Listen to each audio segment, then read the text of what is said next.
Hello everybody and welcome to my channel.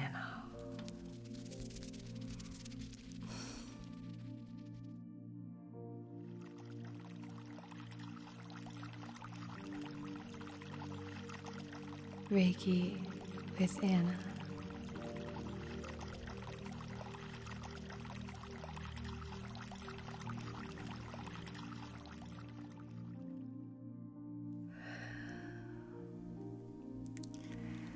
For today's video, we're going to be talking about the full moon. I wanted to just sort of have a little chat with you about some of the things that I do during the full moon and just to kind of, share, open up the conversation if there's any rituals or any little kind of magical things that you like to do on the full moon. These are obviously all just things that I like to practice, and if any of this is not in service of your highest, most aligned and empowered self, then please, as with everything on this channel, leave that at the door. Okay, so I believe as I upload this, the full moon is either tomorrow or it's today.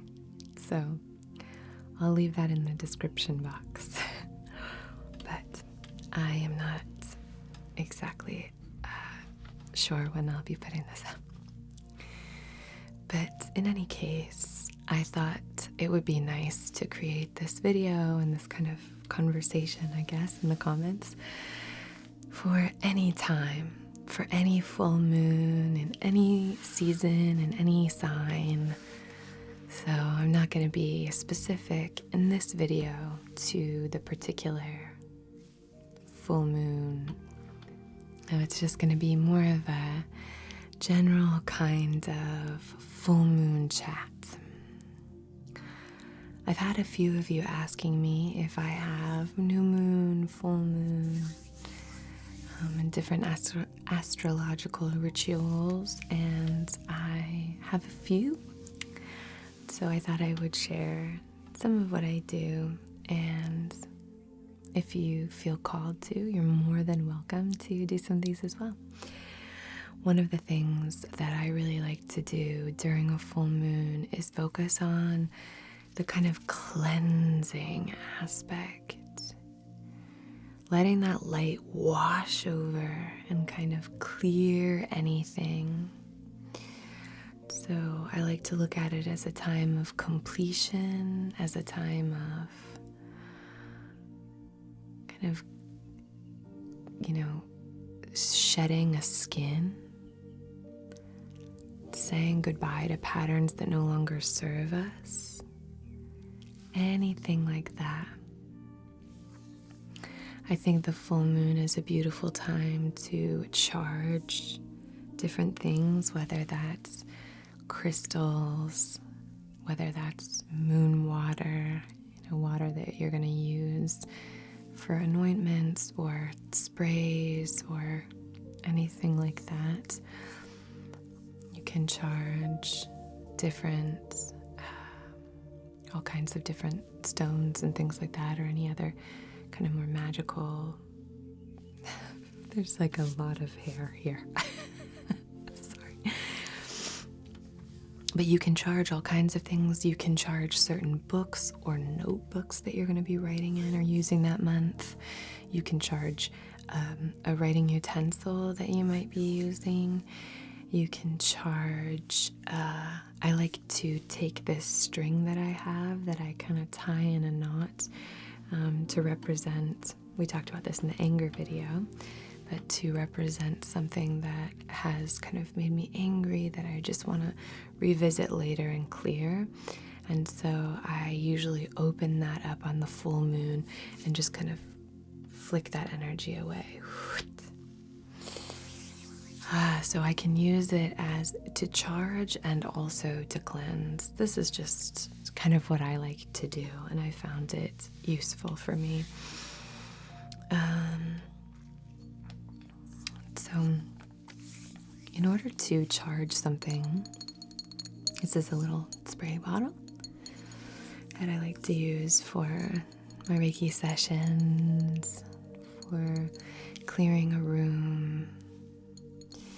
And the way that I like to charge them, in the full moon particularly, is to place them outside where I know that they will be in the kind of direct line of the full moon.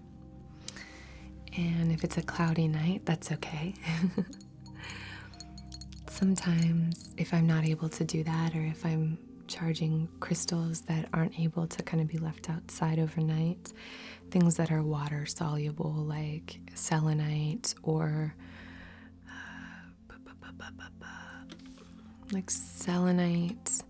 kyanite, tourmalines,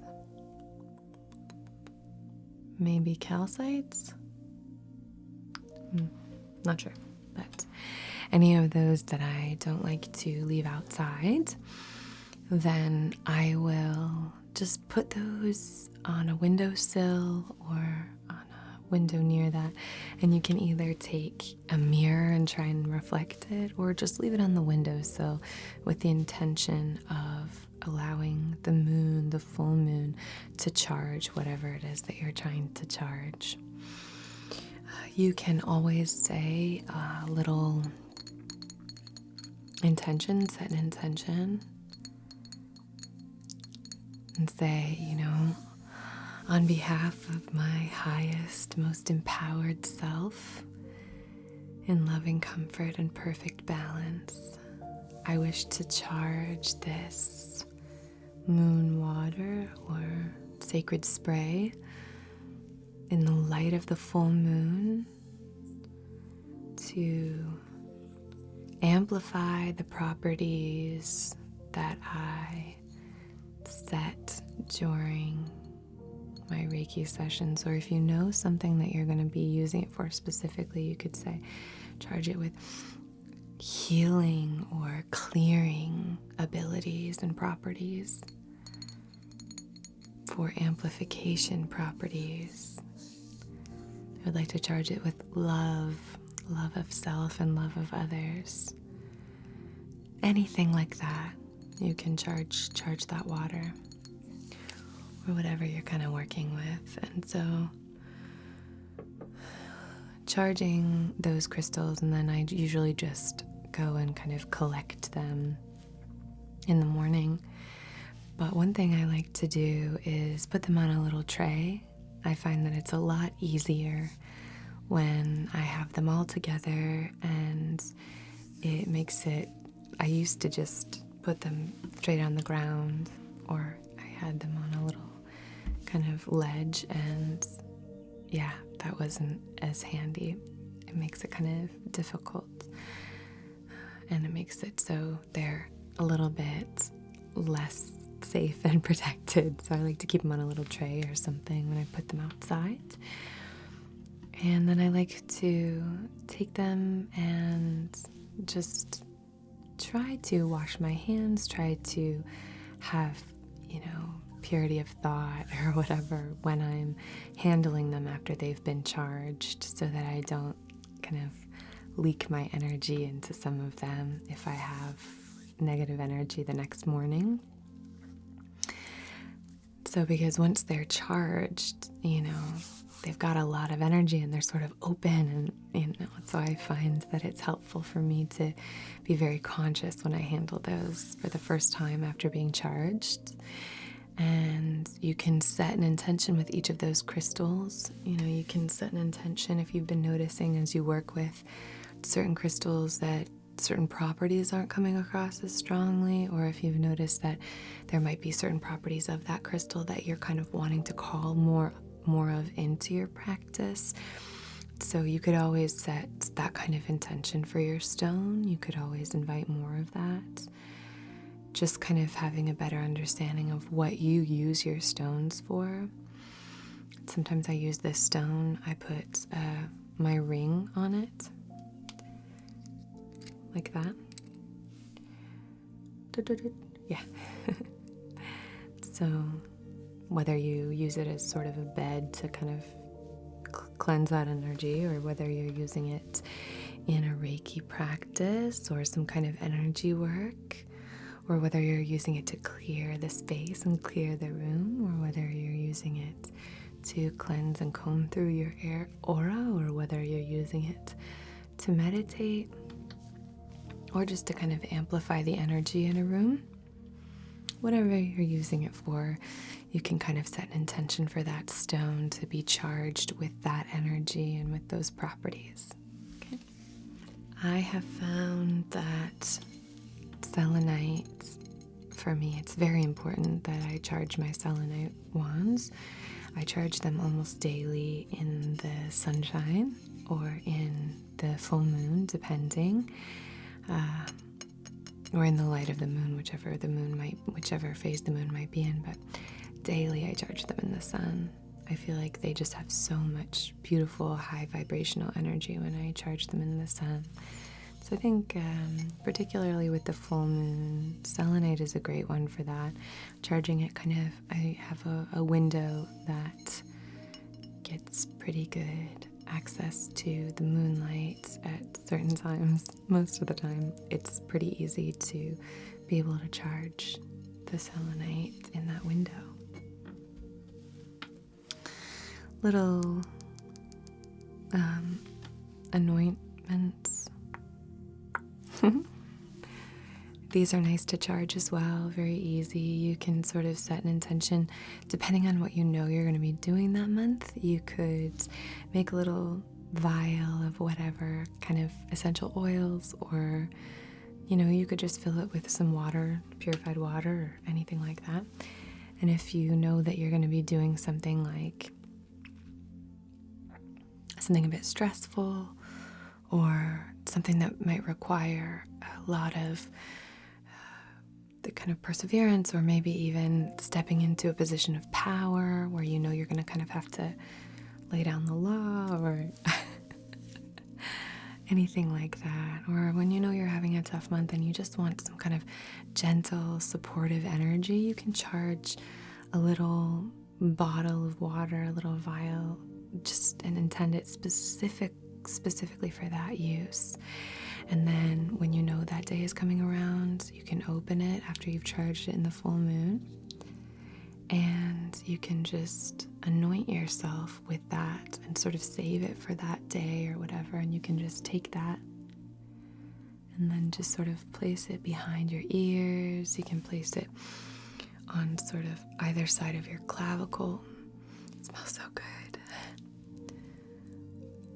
In your ear. You could do it at your temple, as long as it's not too much of a menthol, because sometimes that can get into your eyes and cause some irritation. Just be mindful. But with water, you can obviously typically do it anywhere. And then just a little kind of anointment for you here. But yeah, I find that helpful, and it can kind of remind you of your power of stepping into it. And it's sort of nice to think about the fact that your past self was thinking about your future self, and sort of look back on your past self and you can say, oh, thank you. I appreciate that you were thinking of me. Some other things that you can charge are certain beverages or foods. So if you wanted to charge your tea, you could definitely do that. If you wanted to charge some water that you wanted to drink, I would definitely say consume it relatively soon.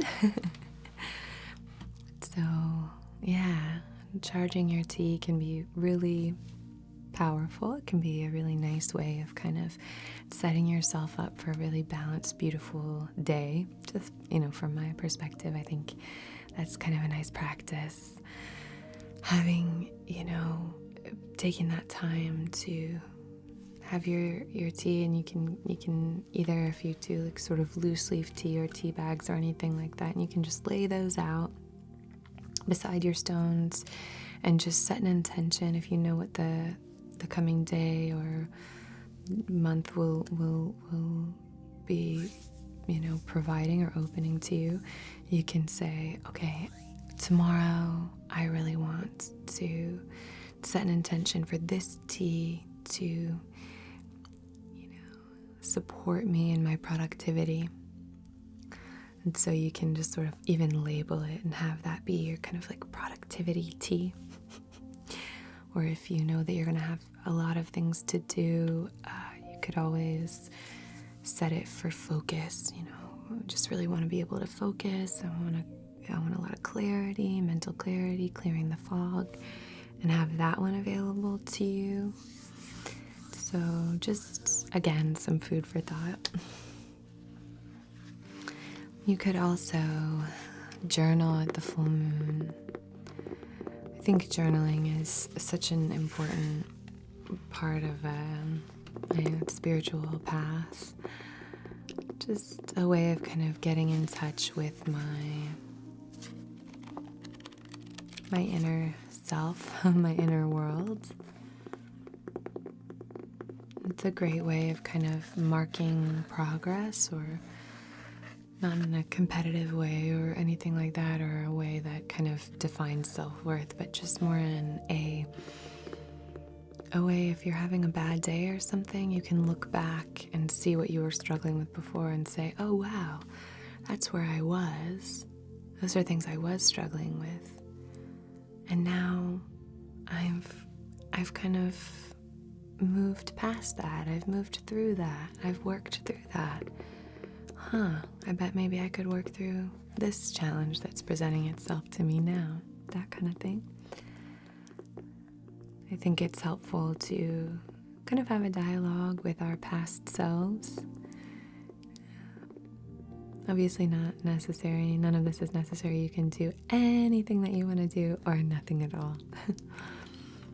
I'm not trying to tell you what to do at all, but I do think it's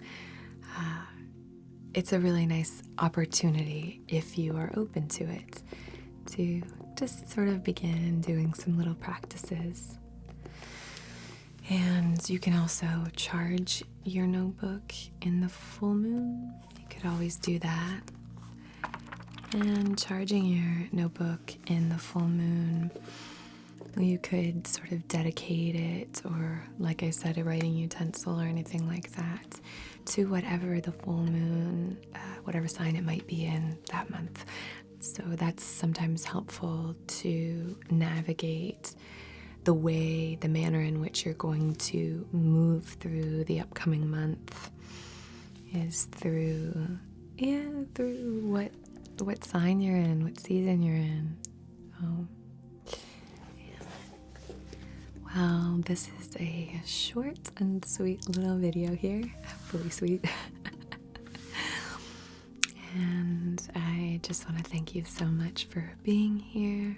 I'm sending you all a big, huge hug. And yeah, I want to thank you for your beautiful comments, your kindness towards one another. Always inspires me. There were a few I don't know when it's going to be based on this, but on the video before last, that I thought were so touching and beautiful. So thank you. Thank you so much for those. For all of your comments, though, you're just so supportive. One of you will be really courageous and share something that you're going through, and then so many of you will just send such loving energy towards each other. And I don't know, I just love that. That was something I really didn't expect when I started this channel. I just didn't know it would be so supportive. So thanks, you guys are awesome. Okay. Well, I hope you have a beautiful full moon even if you're just wearing pajamas and watching your favorite whatever movie, show, reading your favorite book, whatever. Sending you all a big hug, and I will see you very, very soon.